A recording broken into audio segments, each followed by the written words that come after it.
domaine des routes, vraiment, je trouve que c'est insignifiant. Et là aussi, il y a eu énormément de dépenses. Malheureusement, les marchés routiers qui ont été attribués pendant tout son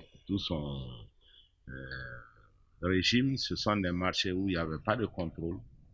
Des dépenses énormes ont été effectuées et les routes n'ont pas tenu. Là encore, la corruption a été endémique dans le secteur.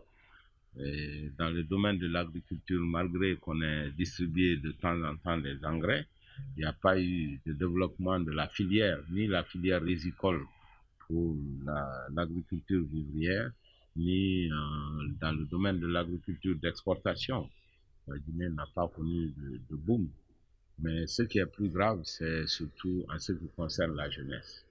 Nous avons des millions de jeunes qui sont au chômage en Guinée sans aucun espoir. Et c'est une catastrophe. Et voilà. Donc la jeunesse guinéenne a l'impression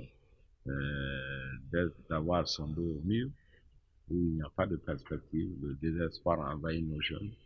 C'est pourquoi ils sont des milliers et des milliers à prendre le chemin de l'exil. Le fait que la Guinée soit l'un des pays qui a le plus fort contingent clandestin sur les routes de l'Europe est une illustration de la faillite de ce que nous avons voulu faire depuis 10 ans. À ajouter, c'est que nous sommes à un tournant de l'histoire qui interpelle l'ensemble des Guinéens. Je crois que nous devons continuer à prôner la paix et la stabilité dans notre pays, mais nous devons être assez courageux pour nous battre et changer l'ordre des choses.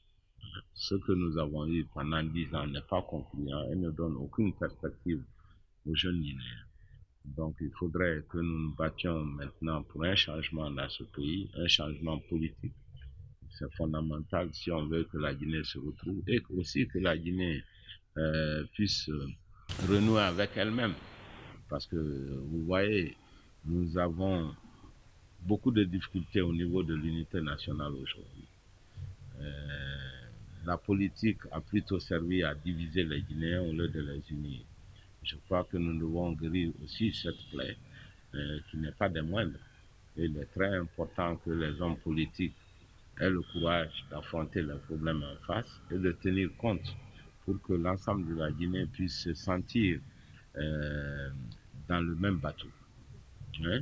Nous devons renouer avec notre solidarité.